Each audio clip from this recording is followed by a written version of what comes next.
Hello friends, मैं विजय मौर्य आपका स्वागत करता हूं विजय मौर्य क्लासेस में। जैसा कि हम पढ़ रहे हैं आईपीएससी ऑर्गेनिक केमिस्ट्री के अंतर्गत, ठीक है ना। आईपीएससी चैप्टर को पढ़ रहे हैं। आईपीएससी चैप्टर में हमने शुरुआत की सभी चीजों को जान लिया है कि कैसे उसका रूल है और किस प्रकार से हमको करना है। तो हमने इसमें संतृप्त यौगिकों के लिए आपको बताया कि पहले हम क्या करेंगे, एल्केन के लिए अर्थात एन के लिए संतृप्त यौगिकों के लिए आईपीएससी का नामकरण करेंगे। तो आइए देखते हैं हम संतृप्त यौगिकों के लिए। संतृप्त यौगिकों में भी हमने आपको बताया कि सर्वप्रथम सबसे लंबी मूल श्रृंखला का चुनाव करेंगे। तो पहला हमने बताया कि सर्वप्रथम कार्बनिक युग सबसे लंबी मूल श्रृंखला का चुनाव करते हैं। फिर पहले में दूसरा पॉइंट है, मूल श्रृंखला में उपस्थित कार्बन परमाणुओं की संख्या मूलाक्षर को प्रदर्शित करती है। मूल श्रृंखला हम उस दिन बनाए थे और उसमें जो कार्बन परमाणु थे वो क्या थे, मूलाक्षर थे, नंबर ऑफ कार्बन। मूलाक्षर को हम पहले भी बता चुके हैं, फिर आज डिफाइन कर दे रहे हैं। मूलाक्षर में नंबर ऑफ कार्बन आते हैं। नंबर ऑफ कार्बन मतलब meth, eth, pro, but, pent, hex, hock, ये सब, ठीक है। जैसे कार्बन की संख्या 1 है तो उसको मेथ, इस प्रकार से पिछला वीडियो आप देख लेंगे तो क्लियर हो जाएगा। तो मूल श्रृंखला में जो कार्बन होंगे, जो हमारी सबसे लंबी चैन होगी और उसमें जो कार्बन होंगे, कार्बन की ही चैन होगी, श्रृंखला होगी, उसमें जो उपस्थित कार्बन होंगे, जितने कार्बन होंगे मतलब नंबर ऑफ कार्बन, उसका वही नाम दे देंगे। अगर जैसे 3 कार्बन है सबसे लंबी मूल श्रृंखला में तो उसका नाम प्रोप। और इस एन के नियम को संतृप्त यौगिकों के लिए अगर वो सिंगल बॉन्ड से जुड़े हुए हैं, सभी कार्बन की चैन किससे जुड़ी हुई है, सिंगल बॉन्ड से जुड़ी हुई है, तो वो क्या हो जाएंगे, प्रोप एन हो जाएंगे 3 कार्बन के लिए। तो ये क्या है, मूलाक्षर है।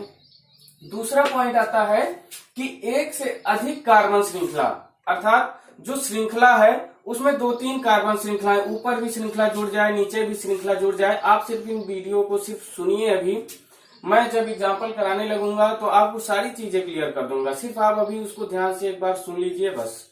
तो यदि एक से अधिक कार्बन श्रृंखलाएं ब्रैकेट में हमने लिखा है पार्श्व श्रृंखलाएं। क्या लिखा है, पार्श्व श्रृंखलाएं, क्योंकि पार्श्व श्रृंखला एल्किल होता है। क्या होता है, एल्किल होता है। और एल्किल बिना कार्बन के नहीं होता है, एल्किल बिना कार्बन के नहीं होता है। तो कार्बन श्रृंखला को हम पार्श्व श्रृंखला भी बोल सकते हैं, क्योंकि एल्किल का फार्मूला आप जानते हैं, CnH2n+1। ये क्या होता है, एल्किल का फार्मूला होता है, इससे आप परिचित हैं ना। इसमें देखिए कार्बन हाइड्रोजन है, बस 2 ही हैं, 2 ही तत्व। और एल्केन में भी क्या है, इसमें बस यहाँ 2 हो जाता है, इसलिए कार्बन श्रृंखला को हम पार्श्व श्रृंखला भी बोल रहे हैं, ठीक है ना। कार्बन श्रृंखला को हम पार्श्व श्रृंखला भी बोल रहे हैं, क्योंकि पार्श्व श्रृंखलाओं में भी कार्बन उपस्थित होता है। तो इसको रेज कर दे रहे हैं और देखेंगे कि अगर एक से अधिक पार्श्व श्रृंखलाएं अर्थात कार्बन श्रृंखलाएं उपस्थित हैं तो मूल श्रृंखला का चयन अधिकतम पार्श्व श्रृंखला को लेते हुए करते हैं। मूल श्रृंखला का चयन यहां लिख लीजिएगा, मूल श्रृंखला का चयन अधिकतम पार्श्व श्रृंखला को लेते हुए करते हैं, अर्थात हम पार्श्व श्रृंखला को काउंट करेंगे, ठीक है। कैसे करेंगे ये सिर्फ आप अभी सुन लीजिए, मैं जब एग्जाम्पल दूंगा तो पूरा बताऊंगा, आप बिल्कुल परेशान ना होइए। ये आपकी नोट्स के लिए है, ताकि आप इन फ्यूचर मान लीजिए थोड़ा सा मिस हो जा रहा है तो एक नजर देख लेंगे तो आपका कंप्लीट हो जाएगा। फिर आते हैं हम, अभी तक आपको ए के अंतर्गत बता रहे हैं, जिसमें संतृप्त यौगिकों के लिए में पहली हेडिंग हमने डलाई थी कि मूल श्रृंखला सबसे लंबी मूल श्रृंखला का चयन। उसके अंतर्गत हमने ये बताया कि क्या क्या होता है, उसमें कार्बन होता है, पार्श्व श्रृंखला होती है ना, ये कैसे हम चयन करते हैं, सबसे लंबी श्रृंखला लेते हैं, बस इतनी ही बात हमारे आपके बीच हुई है। नेक्स्ट जो आता है कि मूल श्रृंखला का संख्याकरण, अब उसका हम नंबरिंग कैसे करेंगे। मूल श्रृंखला का संख्याकरण, हम मूल श्रृंखला का नंबरिंग कैसे करेंगे। नंबरिंग करना ही आईपीएससी का समझिए एक मेन पॉइंट है। अगर आप नंबरिंग करना सीख गए तो आपको आईपीएससी आ गया, आपका आईपीएससी कभी गलत नहीं होगा, ठीक है ना। तो मूल श्रृंखला का संख्याकरण, नंबर नंबर देना। किसको? मूल श्रृंखला को। मूल श्रृंखला में कौन है? कार्बन है। कार्बन को नंबर देना अगर आपको आ गया तो आपको आईपीएसी कभी गलत नहीं होगा। तो मूल श्रृंखला के संख्याकरण में पहला पॉइंट है, इसको आप नोट करेंगे जरूर। यदि मूल श्रृंखला में एक पार्श्व श्रृंखला या प्रतिस्थापक समूह, मूल श्रृंखला में एक पार्श्व श्रृंखला या प्रतिस्थापक समूह उपस्थित हो तो या लगा है, देख रहे हैं ना, या मतलब अथवा, ठीक है ना। या तो प्रतिस्थापक समूह उपस्थित हो या पार्श्व श्रृंखला उपस्थित हो, दो में से एक उपस्थित हो, तो अंकन हम उस सिरे से करेंगे। समूह उपस्थित हो तो अंकन हम उधर से करेंगे या उस सिरे से करेंगे जिधर से पार्श्व श्रृंखला या प्रतिस्थापक समूह को न्यूनतम अंक मिले। फिर से मैं रिवाइज कर दे रहा हूं, एक बार फिर से देख लीजिए। मूल श्रृंखला का संख्याकरण, मूल श्रृंखलाओं का नामकरण। अब आपका आईपीएसी स्टार्ट होता है। अभी तक मैंने आपको जो बताया वो आईपीएसी के संबंध में परिचय था। अब कैसे करना है हम उस पर आ रहे हैं। तो पहला है हमारा मूल श्रृंखला का संख्याकरण। यदि मूल श्रृंखला में एक पार्श्व श्रृंखला या प्रतिस्थापक समूह उपस्थित है तो अंकन हम उधर से करेंगे जिधर से पार्श्व श्रृंखला या प्रतिस्थापक समूह को न्यूनतम अंक मिले। इस चीज को जरूर याद रखिएगा, पार्श्व श्रृंखला और प्रतिस्थापक समूह को हमको न्यूनतम अंक देना है, ठीक है ना। आप स्क्रीनशॉट ले लीजिए इसका।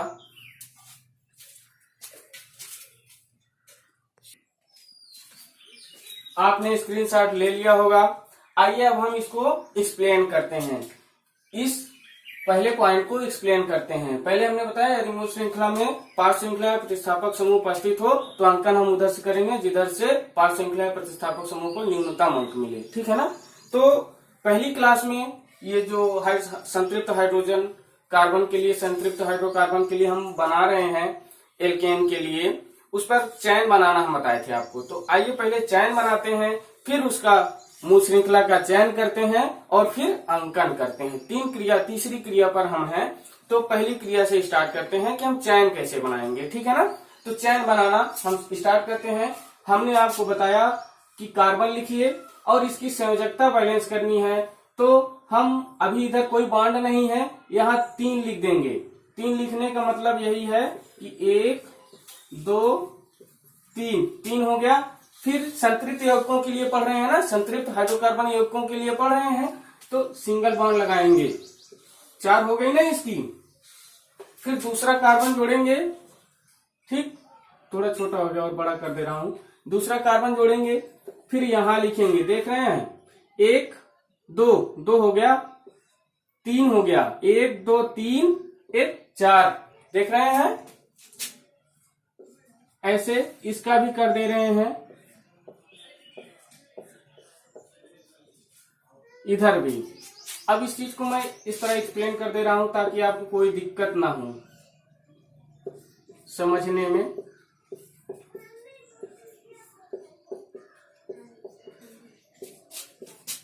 संरचना बनाते हुए चल रहा हूं तब आपको बॉन्ड क्लियर समझ में आए। देख रहे हैं सभी कार्बन सिंगल बॉन्ड से जुड़े हुए हैं, देख रहे हैं सभी कार्बन किससे जुड़े हुए हैं, सिंगल बॉन्ड से जुड़े हुए हैं। और कार्बन की संयोजकता 4 होती है, आप परिचित हैं। 4 संयोजकता 1 2 3 4, देख रहे हैं 1 2 3 4। ये जो बीच का होता है ये दोनों कार्बन के लिए होता है, इसको आप समझते चलेंगे। यही बॉन्ड इसके लिए भी होगा और इसके लिए भी संयोजकता का काम करेगा। तो 1 2 3 4 ऐसे ही सबकी, ठीक है। अब हमने एक चीज इसमें चर्चा की है कि पार्श्व श्रृंखला या प्रतिस्थापक समूह। पार्श्व श्रृंखला हम आपको बता चुके हैं कि क्या होते हैं, आर होते हैं। क्या होते हैं, आर होते हैं। हम इसको रेज कर दे रहे हैं, आप आशा करता हूं कि स्क्रीनशॉट ले लिए होंगे, ठीक है।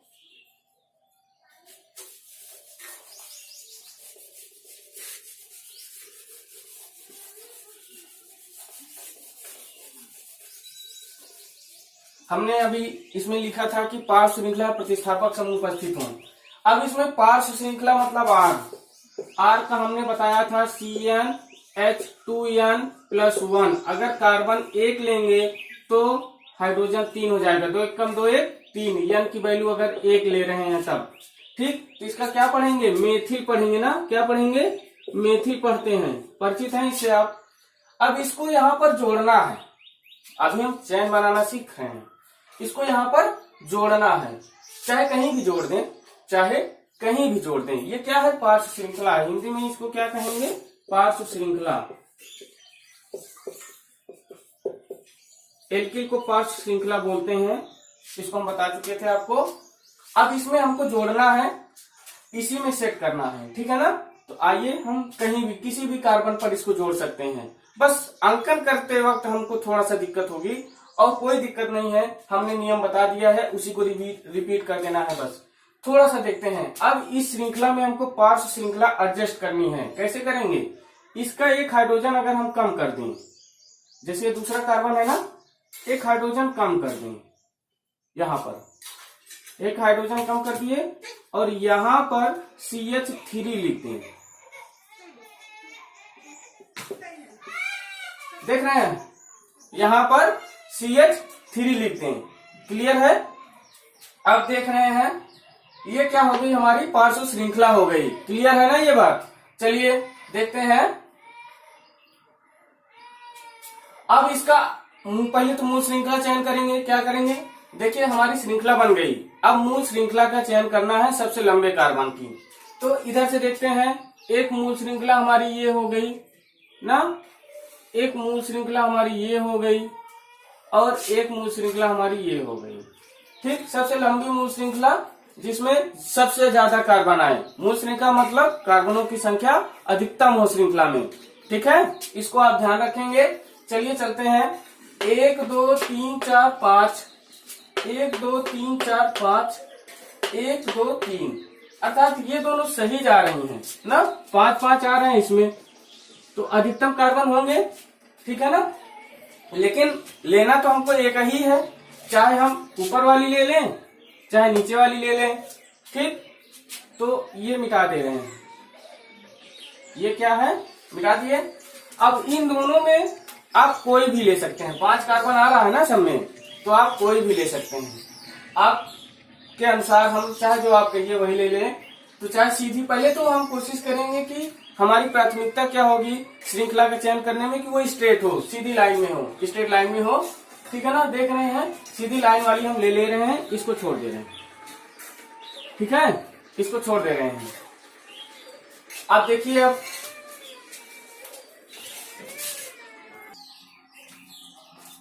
तो हम एक स्ट्रेट लाइन वाली मूल श्रृंखला का चुनाव कर लिए हैं। अब अंकन कैसे करना है उसको देखते हैं। हमने नियम में, आप एक बार नियम पर रिवाइज नजर जरूर डालिए। हमने नियम में बताया कि अंकन हम उस सिरे से करेंगे जिधर से पार्श्व श्रृंखला या प्रतिस्थापक समूह को न्यूनतम अंक मिले।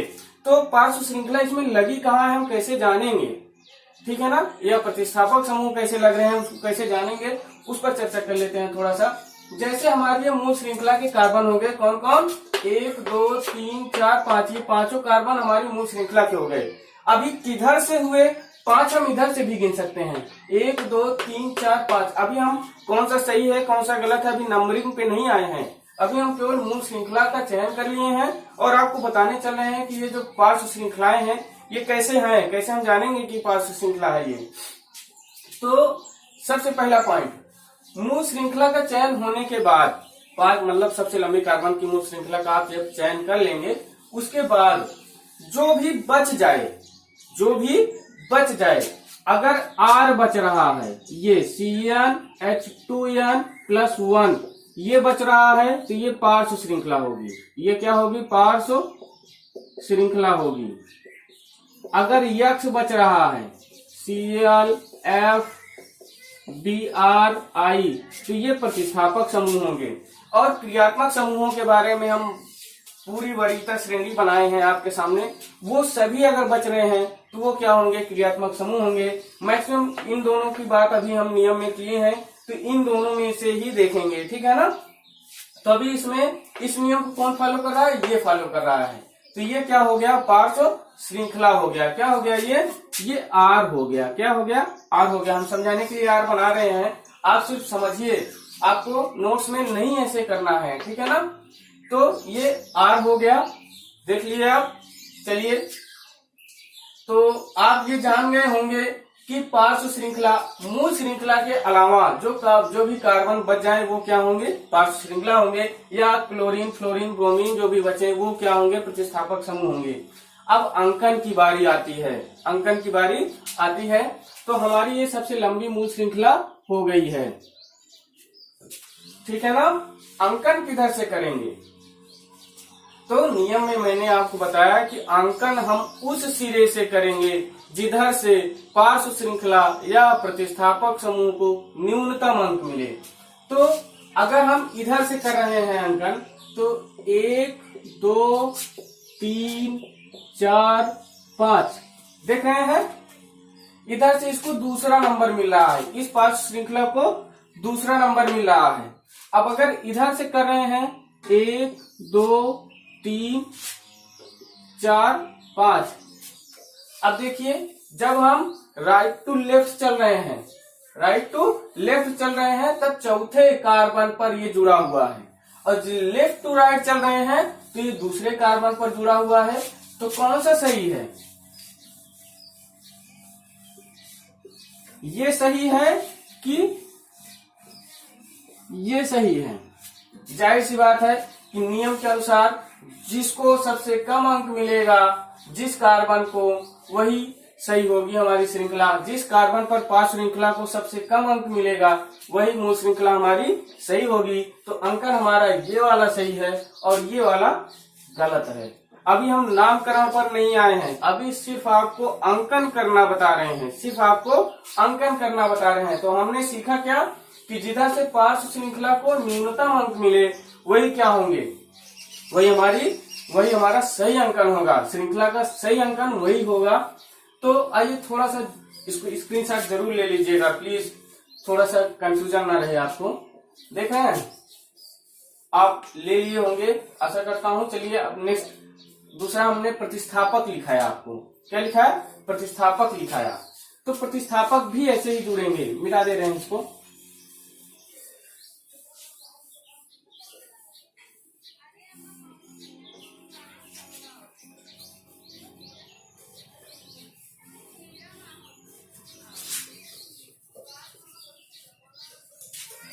अभी हमारी श्रृंखला बैलेंस नहीं है तो इधर 2 लगा दे रहे हैं, ठीक है ना।